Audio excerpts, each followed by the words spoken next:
यो 7 नम्बर वडाले आफ्नो बाटोमा योजनामा ग्राभल गर्नको लागि यो गिटी उत्खनन गर्ने क्रममा ट्र्याक्टर बीच बाँधेपछि यहाँ ट्र्याक्टर रोकिरहेको अवस्था हो।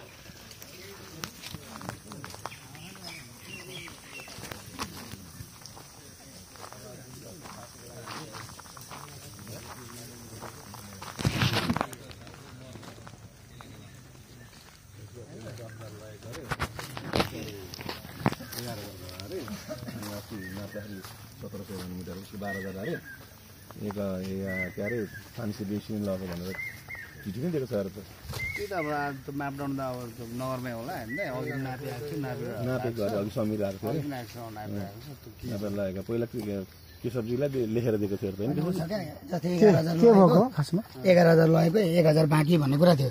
त्यो 1,000 चाहिँ प्रकाशनलाई मैले वार्डमा हाल्नुपर्छ भन्ने थिएँ हैन, वार्डमा पनि हाल्नु पर्यो नि त। अनि भन्दाखेरि हुन्छ भनेको थियो। त्यसपछि तपाईँहरूले उठाउनु भएको चाहिँ ठिकै छ। अनि उठाएको कपीमा बिचारा जो नगरपालिकाले लेखेको छ नि त्यसमा 1571 घनमिटर छ क्या। पहिले चाहिँ मलाई फेरि थाहा छैन, पहिले चाहिँ म थिएन। खासमा चाहिँ नगरमा गएर त्यो गर्नुपर्ने यो कुरोहरूलाई चाहिँ नगरमा गएर खोज्नुपर्ने हो कि भाइ। होइन हामीले त्यो खोज्ने होइन कि हामीले त यहाँबाट तपाईँको वार्डमा हाल्ने मात्रै कुरा हो। मलाई चाहिँ अलिकति जस काम गरिरहेको ठाउँमा भन्दाखेरि तपाईँ चाहिँ ठाउँमा गएर चाहिँ म त वार्डमा गिटी हाल्ने काम हो मेरो होइन। तपाईँहरूले पनि त्यही वार्डको तपाईँले यो गिटी चाहिँ तपाईँको यो थानादेखि पछाडि एउटा, अनि तपाईँको त्यसपछि तपाईँको भुल्केमा मेन बाटोमा एउटा छ, अनि बैठारतिर छ, 14 धेरैतिर छ। अनि त्यो यो त अनि यहाँ साथीभाइले भन्दैछ यो दाइले चाहिँ के गरेको आफ्नै ठाउँमा मात्रै जहिले पनि आएको बजेटहरू पनि तपाईँकोतिरमा लाउने खनाउने यतातिर चाहिँ हामीले चाहिँ के 7.5 को मात्रै बनाएको छ, 7 को त हामी हुँदैन रहेछौँ भन्ने कुरो गर्छ साथीभाइले। सबैतिर बाँडेको छ सधैँ हो त कहाँ हुन्छ त हेर्नु न अहिले पनि बेल्टरमा कति छ भुल्केमा कति छ। मैले पनि यसो हेर्छु यो त सधैँ नै होला जस्तो लागेको दाइ। यी बनाएको देखाइदेऊ तपाईँले यही छ योजना योजना बनाउनु भयो। अब योजना तपाईँहरूले नै बनाउनुहुन्छ के 50 लाखको योजना हुन्छ, 3 स्कुललाई 9 लाख गइहाल्यो। अनि वाडा चलाउनु पर्यो। लेखेर दिएको रहेछ मलाई मैले के लेखेर दिएको छु पहिला लगेको कति हो अहिले अवैध उत्खनन उहाँ हुन्छ, माफिया उहाँ हो, वडा अध्यक्ष माफिया। के नभने हिजो भनेको होइन, कालो मसो चल्ने भनेको होइन। बजेट दिएको छ कि छैन, सरकारले बजेट दिएको छ कि छैन, सबै नै बोलेको छु। तपाईँले हिजोको भिडियो हेर्नुहोस् न हजुर, हिजोको भिडियो हेर्नुहोस् न। साथीभाइ दाजुभाइहरूले गरेको के कसरी मैले भन्दा तपाईँलाई नियम कानुन थाहा छ कि छैन? 12,000 घनमिटर 12,000 आई भएको छ भनेर 12,000 घनमिटर आई भएको छ भनेर थाहा छ नि? 1,000 वार्डमा हाल्ने थाहा छैन? छैन। अनि किन थाहा नभएको त? कसरी भनेको छ मैले? लु ल्याउनुहोस् न लेखाएर, बोलाउन ल्याउनुहोस् न, घर सम्बन्धी ठाउँबाट लेखाएर ल्याउनुहोस्। हामी केही पनि गर्दैनौँ, हामी निकायमा केही पनि गर्दैनौँ। तपाईँले लेखाएर ल्याउनुहोस्। जसरी हामी 12,000 को हामी बकाइदा यसरी बोकेर हिँडेको छौँ नि त्यसरी ल्याउनुहोस्। हामी केही पनि यस्तो यस्तो भाइले राजस्व तिरेको भाइले राजस्व तिरेको क्वान्टिटी अब उठाउनु पाउँछ?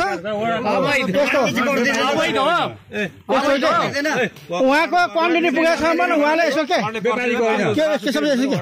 उहाँले राजस्व तिरेको क्वान्टिटी पुगेको छैन उहाँले उठाउनु पाउँछ। तर तपाईँले पनि अब वडामा को लागि अब योजनाको लागि हो भने त्यो पनि तपाईँले पाउँछ कि त्यो दुवै पक्ष बिच सहमत गरेर काम गर्नुहोस्। दिउँ न त हजुर, सबै योजनाले फ्री गरौँ न त, किन अरूलाई चाहिँ पैसा तिराउने, अरूलाई पैसा तिराउने, उहाँले चाहिँ पैसा नतिरिकन लाने।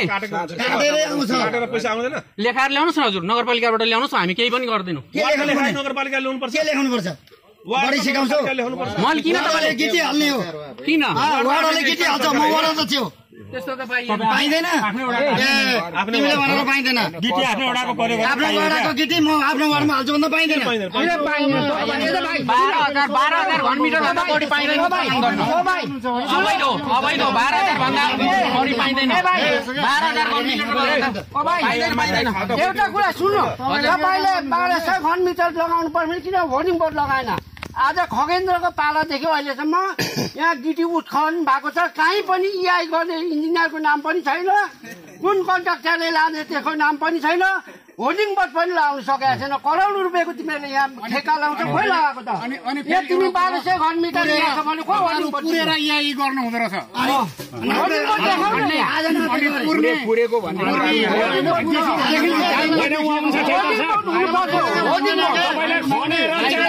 मान्छे भन्दा ओभर गर्ने फेरि पुर्नु किन पुर्नु? हिजो पुरेको देखाइरहेको छैन। मिलाएको किन मिलाउनु पर्यो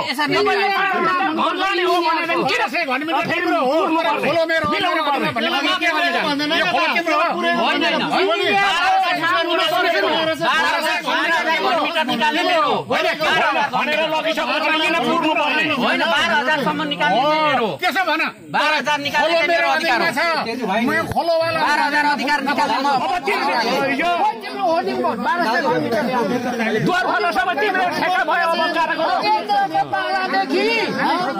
उत्खालन भएको छ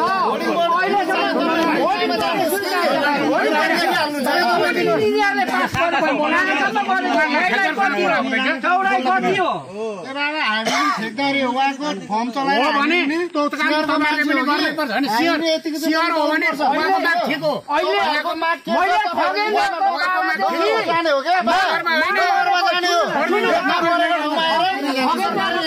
मैले माग गरेको कुन इन्जिनियरले याइ गरेको कति 100 मिटर याइ गरेको कति चौडाइ गरेको इन्जिनियरको नाम के हो ठेकदार कन्ट्राक्सन जाने ठेकदारको नाम के हो कुन परियोजनामा लागेको कति लाख भोट लागेको कति करोडमा लागेको होर्डिङ बोर्ड किन बनाएको छैन 7 नम्बरको वडा अध्यक्षले 7 नम्बर वडा होर्डिङ बोर्ड ल्याउन यहाँ निकै कि बाटोमा त खर्च गर्छु म त्यही बाटो बनाउँछ भनेर सोध्नु पर्ने यहाँ घरमा आई दाजु के हो लैजाउन त होर्डिङ बोर्ड हुनु पर्यो के 7 नम्बर वडा सुन्नु 7 नम्बर वडा पाइदैन क्या लान 7 नम्बर वडा अवैध भन्छ 12,000 भन्दा बढी अवैध सुन्नुस् न वैध र अवैधको कुरा छोड्नुस् 7 नम्बर वडा अध्यक्षले 7 नम्बरमा चाहिँ भएको संरचनामा चाहिँ यहाँ भएको उत्खनन गरेर 8 नम्बरमा हाल्नु 9 नम्बरमा हालेको छ मिलाएर त्यो गरेको छ भनेदेखि चाहिँ उहाँलाई हामीले घाटी समात्नु पर्छ होइन त्यही 7 नम्बरकै वडामा हाम्रो चाहिँ घरमा तपाईकै घर छेउमा खाल्नु पर्छ मेरा घर छेउमा खाल्नु पर्छ अनि तपाईको त्यो बारेमा चाहिँ उहाँलाई चाहिँ अब नगरमा बुझ्नु पर्ने माथि गरेर बुझेर उहाँले ल्याउनु पर्ने यहाँ तँलाई पहिरो गयो यहाँ बारी आएर खसबै लग ढुङ्गा नि आइगरेको ढुङ्गा ल्याउँछ यहाँको गिटी लाग्दैन त्यहाँ हाल्दैन आपतकालीनमा ठेकदारसँग समन्वय गरेर लानु कस्तो ठेकदारसँग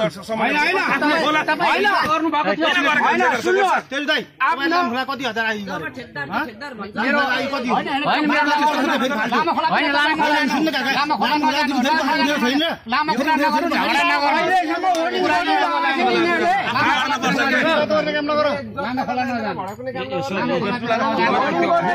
खोलाको आइन नगरी अवैध तरिकाले उठाउने गर्ने अनि अरूलाई तस्कर भन्ने तस्कर त सबैले गरिरहेको छ तपाईँहरूले बुझ्नुभयो किन भन्नुहुन्छ नि होर्डिङ बोर्ड किन लगाएन अहिलेसम्म 74 सालदेखि अहिलेसम्म त्यहाँ इन्जिनियर त होला नि त इन्जिनियरको नाम होला नि धनबहादुर मनबहादुर भनेर होर्डिङ बोर्ड चाहिएन होर्डिङ बोर्ड चाहिन्छ तपाईँहरू त हेर्नु होर्डिङ बोर्ड दिन कति निकाल्दैछ के थाहा हामीलाई हो त्यो यहाँ टाङ्नु पर्यो कि होर्डिङ बोर्ड काम गर्ने मान्छेले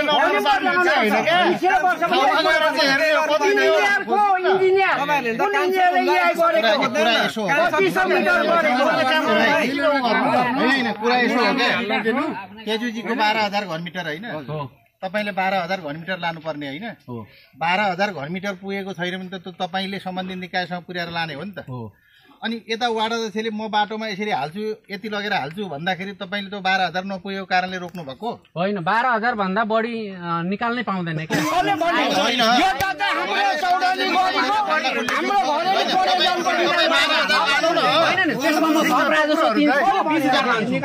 को म राजस्व तिर्छु म 20,000 लान्छु तपाईँ बढी नबोल्नु न 12,000 लानुहोस् 20,000 लान्छु 8,000 को त बढीको यो यो खोला त नि चौडनी गढीको सबै जग्गाको हो यो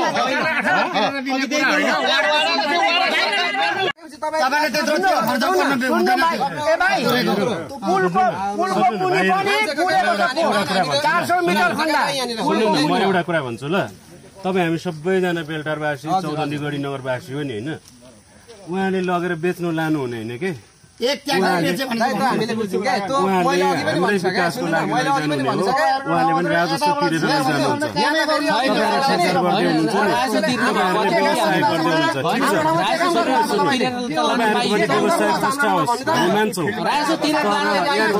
विकासलाई यसरी रोक्नु पनि भएन। यो तपाईँहरूको चाहिँ विकास विरोधी कार्य यो कुरामा तपाईँहरूलाई मान्नु पर्छ। विकासको लागि बजेट दिएको छ, विकासको लागि बजेट दिएको छ, बाहिर लगेर बेच्नको लागि केटी लानु भएको होइन। विकासको लागि हो, विकासको लागि पैसा त्यो हाम्रो लागि भनेको त्यसमा तपाईँ पनि पर्नुहुन्छ क्या, तपाईँहरू पनि पर्नुहुन्छ। यहाँ विकास हुन्छ त्यो विकास तपाईँहरूको लागि पनि हो, हामी सबैको लागि हो। यति कुरा त हामी पनि बुझ्छौँ क्या, बुझ्नु भएन सानो आवाजमा बिस्तारै बिस्तारै तर्क वितर्क गर्दाखेरि तपाईँलाई हिजोको दिनमा तपाईँ यहाँ फिल्डमा भएर तपाईँलाई वडा अध्यक्षले तपाईँलाई कालो मुसो दल्छु यो ठेकदारहरू देश तपाईँलाई भनेको होइन रे, किन होइन हामी टिममा हो होइन बुझ्नु भएन तपाईँलाई भनेको होइन रे, ठेकदारलाई भनेको ठेकदार भनेपछि सकियो